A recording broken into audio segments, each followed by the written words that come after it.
Shalom family, Shaman Eliah. Thank you for joining me at Unsectarian Wisdom, and as usual, I'm a wise, wealthy, rich, celestial being that is loved by the Most High Creator. Let's go ahead and jump in, family. Getting back into the Navigator who crossed the ice walls. Chapter 13, Arca, the Prosperous capital. After spending that strange night of fire mixed with many theories that we were trying to reduce from Shika's book.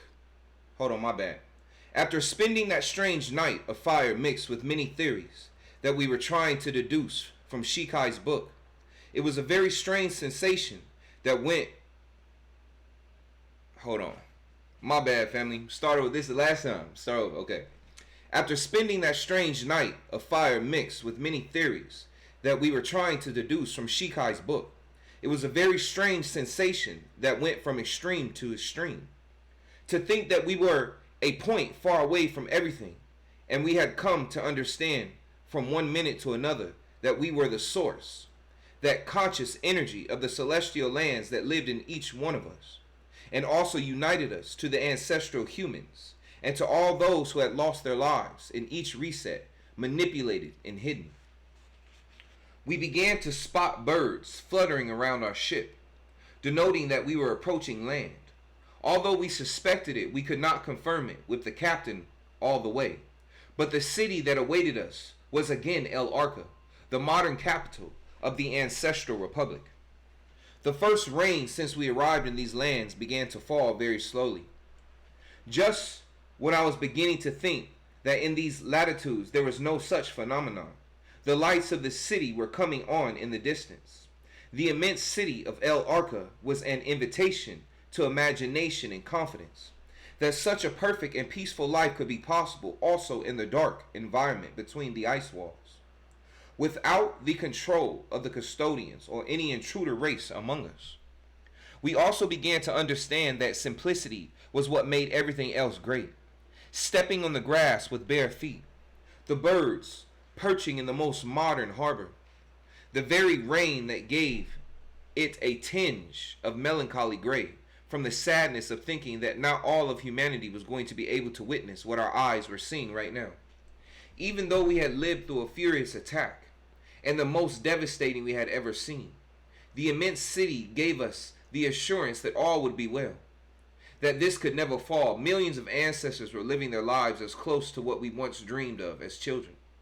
What we dreamed of for future generations, a place of peace and love where there is no pain or suffering, where work does not mean exploitation, where there is no dirty politics or wars for territory or power, no discrimination or stereotypes, no social difference. Everything is shared and happiness is breathed. Welcome to the Ancestral Republic was heard in the distance in their own clear language according to Butler's translation. What was Butler's plan now? We wondered. The captain commented that we could get lost and investigate by immersing ourselves a little inside the city. Remember that nothing could be bought with gold or use money since they used another form of exchange there, he explained. The plan was not clear, but he would immediately meet the Fa'el and other leaders from different important places in the Republic. The boys got lost in the big city, and I was left alone, pensive amidst a torrential rain that fell on my face. Although of calm appearance, dejected inside, I kept sinking in my deep thoughts of a human future that could not be. How to overcome this shared misfortune? I asked myself again and again. I still had so much to discover in that great book of Shikai. Would I find any halo of calm in it? This information received had fallen worse on me than on the rest. I now felt guilty somehow that I could not do anything to free the millions that were behind, and that in addition we had been persecuted and attacked in these distant lands. What heart resists before such an onslaught? What heart could not suffer for the now distant brothers that still remained with this vile environment? Many hours had passed, and I was walking through the streets of this colorful city.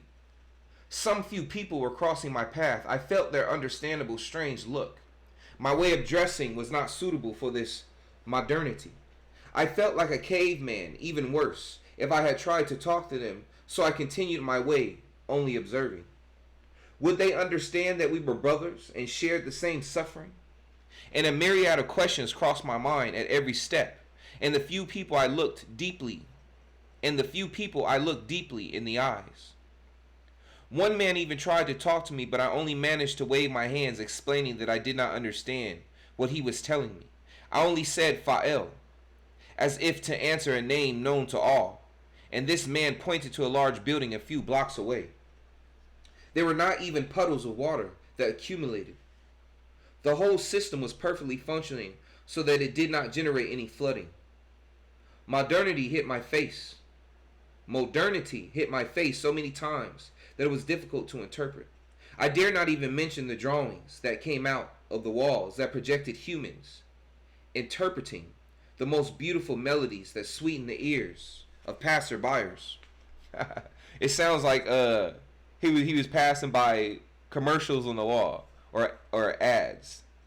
I returned to the port somewhat crestfallen. I had everything a person needed in front of my eyes. I was before absolute happiness, but the pain of not being able to share it generated an immense sadness in me. I also kept seeing the faces of the people who fell in reborn.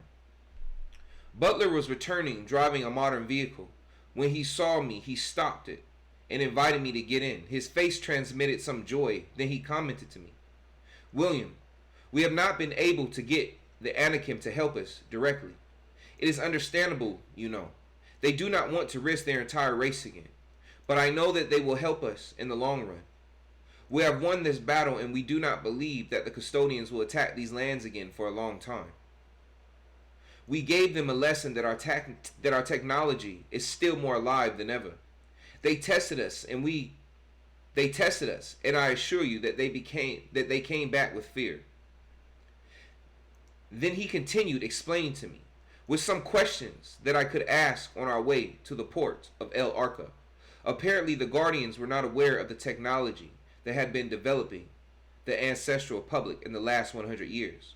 In conjunction with the Anakim race, they thought that this attack would make them directly tremble and possibly surrender immediately, as happened in ancient times in Asgard and other lands. This had to be taken advantage of in the following years if we were to have a chance to regain the known lands and free the brethren from the last reset. But all should be careful. Any move that is not planned in advance could cause another reset and the death of millions. Alright, family. The next will be chapter 14, the artificial walls. Alright, family. I'll catch you later. Be blessed.